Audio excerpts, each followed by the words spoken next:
Bonjour, mon nom est Jean-Guy Goulet, anthropologue de formation.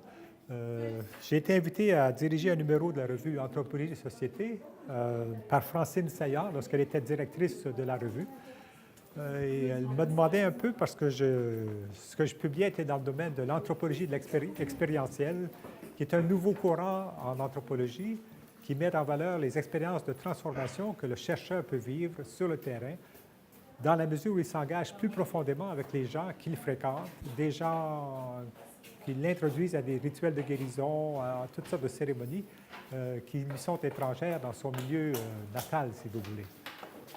Et j'ai choisi comme sous-titre de la revue, c'est « De l'observation participante à l'observation de la participation ».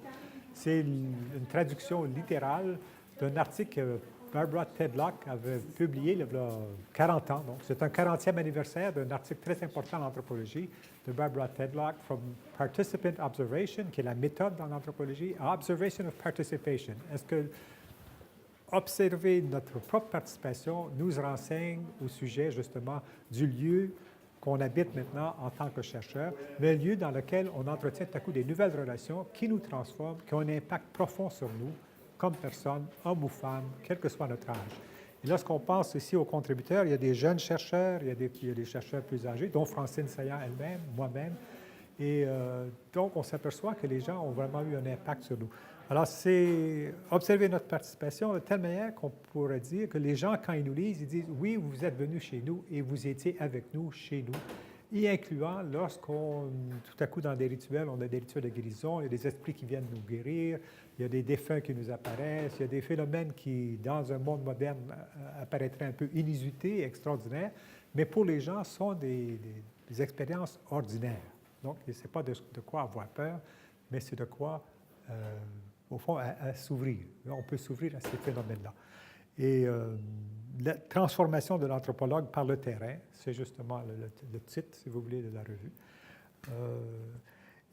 Ça fait partie un peu d'un questionnement en anthropologie, à savoir, est-ce que nous sommes des savants, est-ce que nous cherchons la science, la connaissance, ou en nous exposant justement à la recherche, est-ce que nous allons approfondir la question même de l'identité personnelle et professionnelle pour nous, et l'identité aussi de la profession, moins comme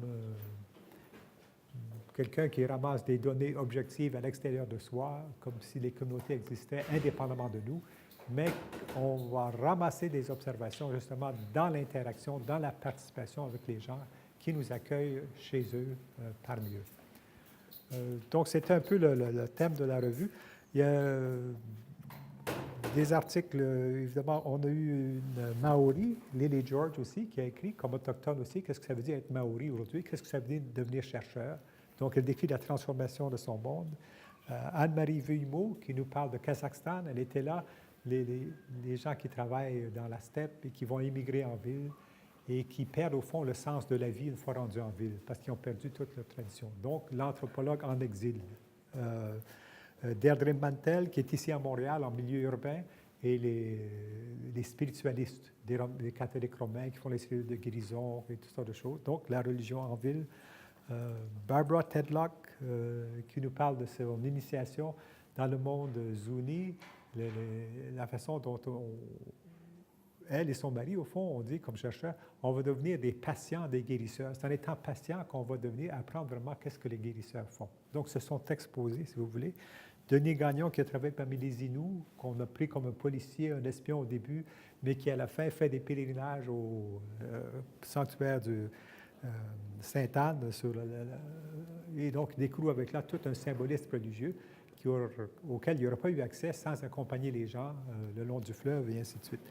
Et c'est ainsi qu'on se rend au fond de pays en pays, en Amérique du Sud, en Nouvelle-Zélande, en Asie, dans le nord de l'Alberta, mais on retrouve partout cette invitation que les gens ont de les accompagner profondément dans leurs expériences de vie, qui inclut aussi des moments de rituels, si vous voulez, de performance, et où ils veulent qu'on y soit, non pas en tant que spectateur, mais en tant que personne engagée.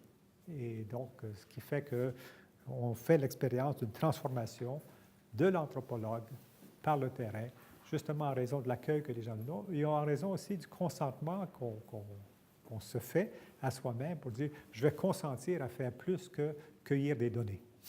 Et donc, s'accueillir, ça devient un peu le thème souffle. Et donc, on observe notre participation et les gens peuvent dire « oui, vous étiez là ». Les gens qui vont vous lire sauront aussi nous reconnaître. Donc, l'objectif n'est pas tellement d'être centré sur soi, mais d'être centré sur la relation, de telle manière que dans la relation, les deux pôles soient vraiment présents en interaction. Et ce qui fait l'intérêt, je pense, du numéro, c'est justement de voir comment nous naissons dans l'interaction. Et c'est vrai pour toutes les vies humaines, c'est comme ça que toutes les identités se développent. Et ce qu'on fait la preuve, si vous voulez, on fait la preuve que justement, on peut développer des nouvelles identités. Comme on peut apprendre une deuxième langue, on peut aussi développer des nouvelles identités qui nous donnent une nouvelle façon de goûter la vie, de faire l'expérience de la vie. Donc, je vous invite à lire le numéro, vous allez vous y plaire et trouver beaucoup de richesses. Ça va?